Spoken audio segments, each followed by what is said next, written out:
Welcome back to the channel. It's time for another daily reading in the Word of God. And today we're reading John, the Gospel of John, chapter 19 in the ERV, and that's the easy to read version. Now I've got a physical copy, and that's okay if you don't. There are other ways you can actually follow along with this translation. If you download the YouVersion Bible app, you can use their little drop-down box to select your translation and select the ERV, easy to read version, and you can follow along. So one way you can do that is you can have that on your phone while the video is on the TV. Hey, just an idea. But again, we're so glad and honored that you're joining us, and we're going to go get into the Word. We're in the Gospel of John, chapter 19, and we're going to go ahead and start. Then Pilate ordered that Jesus be taken away and whipped. The soldiers made a crown from thorny branches and put it on his head. Then they put a purple robe around him. They kept coming up to him and saying, "Hail to the King of the Jews!" And they hit him in the face. Again Pilate came out and said to the Jewish leaders, "Look, I am bringing Jesus out to you. I want you to know that I find nothing I can charge him with." Then Jesus came out wearing the crown of thorns and the purple robe. Pilate said to the Jews, "Here is the man." When the leading priests and the Jewish guards saw Jesus, they shouted, "Kill him on a cross! Kill him on a cross!" But Pilate answered, "You take him and nail him to a cross yourselves. I find nothing I can charge him with."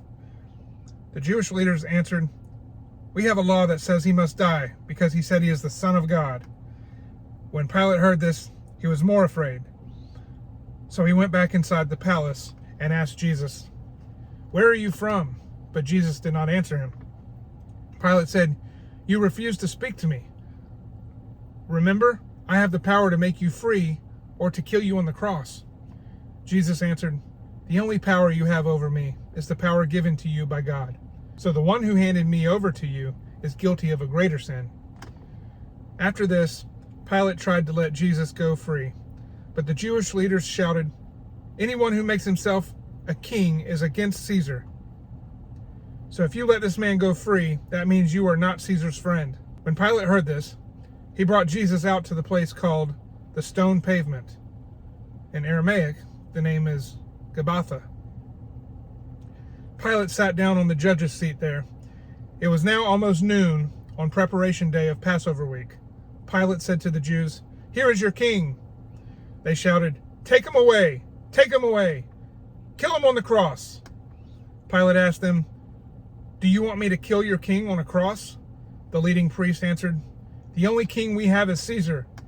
So Pilate handed Jesus over to them to be killed on a cross. Jesus nailed to a cross. The soldiers took Jesus. He carried his own cross to a place called the Place of the Skull. In Aramaic, the name of this place is Golgotha. There they nailed Jesus to the cross. They also nailed two other men to crosses. They put them on each side of Jesus, with him in the middle. Pilate told them to write a sign and put it on the cross. The sign said, "Jesus of Nazareth, the King of the Jews." The sign was written in Aramaic, in Latin, and in Greek. Many of the Jews read this sign because the place where Jesus was nailed to the cross was near the city. The leading Jewish priests said to Pilate, "Don't write the King of the Jews, but write, 'This man said, I am the King of the Jews.'" Pilate answered, "I will not change what I have written." After the soldiers nailed Jesus to the cross, they took his clothes and divided them into 4 parts. Each soldier got 1 part. They also took his tunic. It was all one piece of cloth, woven from top to bottom. So the soldiers said to each other, "We should not tear this into parts. Let's throw lots to see who will get it." This happened to make clear the full meaning of what the scriptures say. "They divided my clothes among them, and they threw lots for what I was wearing." That was from Psalm 22:18. So the soldiers did this. Jesus' mother stood near his cross. Her sister was also standing there with Mary, the wife of Clopas, and Mary Magdalene. Jesus saw his mother. He also saw the follower he loved very much standing there. He said to his mother, "Dear woman, here is your son." Then he said to the follower, Here is your mother." So after that, this follower took Jesus' mother to live in his home. Jesus dies. Later, Jesus knew that everything had been done. To make the scriptures come true, he said, "I am thirsty." There was a jar full of sour wine there, so the soldiers soaked a sponge in it. They put the sponge on a branch of hyssop plant and lifted it to Jesus' mouth. When he tasted the wine, he said, "It is finished." Then he bowed his head and died. This day was Preparation Day. The next day was a special Sabbath day. The Jewish leaders did not want the bodies to stay on the cross on the Sabbath day, so they asked Pilate to order that the legs of the men be broken, and they asked that the bodies be taken down from the crosses. So the soldiers came and broke the legs of the two men on the crosses beside Jesus.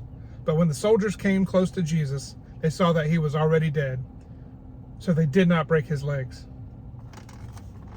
But one of the soldiers stuck his spear into Jesus' side.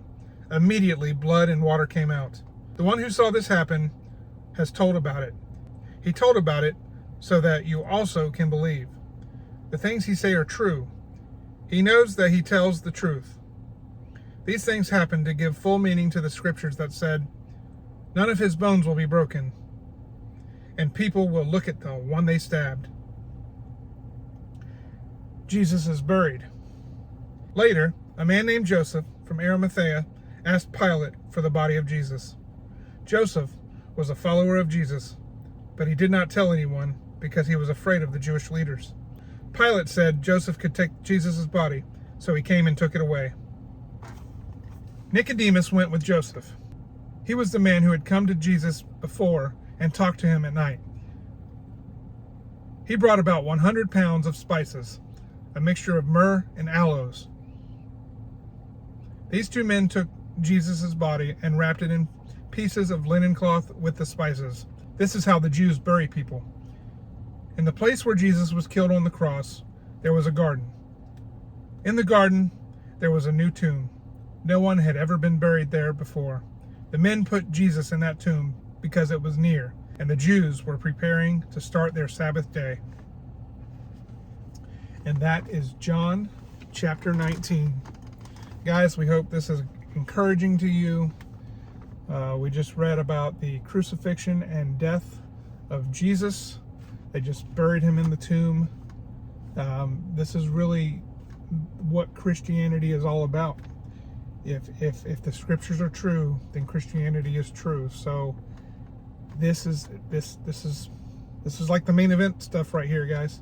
But again, we hope this encourages you, and we hope to see you back again tomorrow for another video. Remember, we do our daily Bible readings Monday through Friday at 8 a.m. Eastern Time, and then we continue to put out videos on the weekend. We do some fun videos. So again, we hope that you're encouraged by the positive, family-friendly content, and we'll see you on the next video. God bless.